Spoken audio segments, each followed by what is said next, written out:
Kami akan presentasikan modul ajar yang telah kami buat. Di modul ajar yang telah kami buat ini yang berisi tentang informasi umum, identitas modul, yaitu berisi tentang penyusun kelompok kami, kelompok D, yang beranggotakan Sultan Fikrian Informati, kemudian Ijazah Berasa, Adanya Wadani, Juliana. Untuk selanjutnya yaitu instansi, yaitu nama sekolah SD Negeri Pelaksana Jaya. Selanjutnya yaitu tahun penyusunan. Tahunnya yaitu tahun penuntutan jenjang sekolah SD. Mata pelajaran yaitu kelas, fase atau kelas, fase B, kelas 4 SD. Materi yang kami ambil yaitu peristiwa atau bencana alam dan dampaknya. Materi pembelajaran IPS. Kemudian alokasi waktu yang kami ambil yaitu 2 kali 35 menit. Selanjutnya B, kompetensi awal berisi tentang 2 poin. Poin pertama yaitu peserta didik dapat mengetahui macam-macam bencana alam, contohnya seperti gunung meletus, gempa bumi, tanah longsor, tsunami, dan banjir. Kemudian yaitu adalah C, elemen pembelajaran. Di elemen pembelajaran ini peserta didik diberikan soal esai untuk mengetahui pemahaman lebih dalam. Untuk capaian pembelajaran yang kami harap yaitu peserta didik dapat mengetahui macam-macam bencana alam, kemudian peserta didik memahami penyebab terjadinya bencana alam. Untuk selanjutnya yaitu D, tujuan pembelajaran. Dalam modul ini peserta didik akan mempelajari tentang macam-macam bencana alam, penyebab terjadinya bencana alam, dampaknya. Selanjutnya yaitu peserta didik diharapkan dapat mengaplikasikan dan merasakan permasalahan yang mempengaruhi dalam kehidupan sehari-hari. Kemudian yang ketiga, peserta didik diharapkan sudah mengetahui beberapa bencana alam yang sering terjadi di Indonesia. Kemudian dua, profil pelajar Pancasila, yaitu beriman, kemudian bergotong royong, mandiri, bernalar kritis, dan kreatif. 3, saran dan prasarana. Sarana yang kami ambil yaitu video pembelajaran peristiwa alam, gambar atau poster peristiwa alam, buku siswa, buku guru, kemudian materi atau bahan ajar, LKPD, lembar penilaian, video animasi tentang bencana alam. Kemudian untuk prasarana yaitu ruang kelas, komputer, papan tulis, proyektor, akses internet. Kemudian yang keempat yaitu target peserta didik.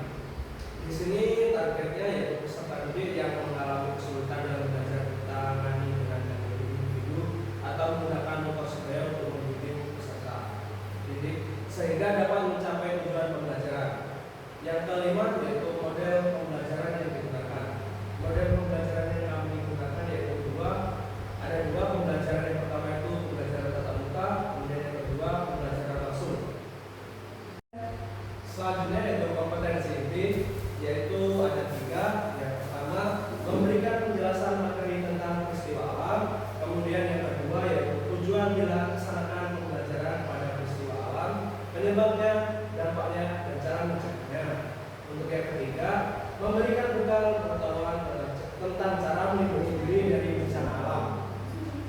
A. Tujuan kegiatan pembelajaran. Ada 3. Yang pertama, peserta didik dapat menjelaskan macam-macam bencana alam dan penyebabnya. Kemudian yang kedua, peserta didik dapat mengklasifikasikan bencana alam biologis dan bencana alam meteorologi. Untuk yang ketiga, peserta didik mengetahui hal-hal yang harus dilakukan serta terjadi bencana alam. B. Pemahaman bermakna. Diharapkan setelah mempelajari materi ini, peserta didik mampu menerapkan cara-cara mencegah bencana alam dalam kehidupan sehari-hari seperti membuang sampah pada tempatnya, kemudian tidak membakar hutan atau melakukan pemburuan hutan, tidak merusak ekosistem dan lain-lain. Untuk yang C, pertanyaan pemantik. Di sini kami memberikan pertanyaan contohnya yaitu apa yang dimaksud dengan bencana alam, kemudian apa itu gempa bumi, kemudian apa saja hal-hal yang akan kita lakukan saat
Bencana alam adalah peristiwa yang terjadi akibat gejala alam dan dapat menimbulkan kerugian bagi manusia, makhluk hidup, serta lingkungan. Yang pertama contohnya yaitu ada gempa bumi, yang kedua tanah longsor, dan ketiga tsunami.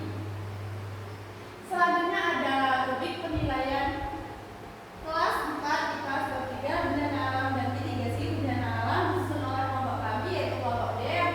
Selanjutnya yaitu rubrik penilaian proyek.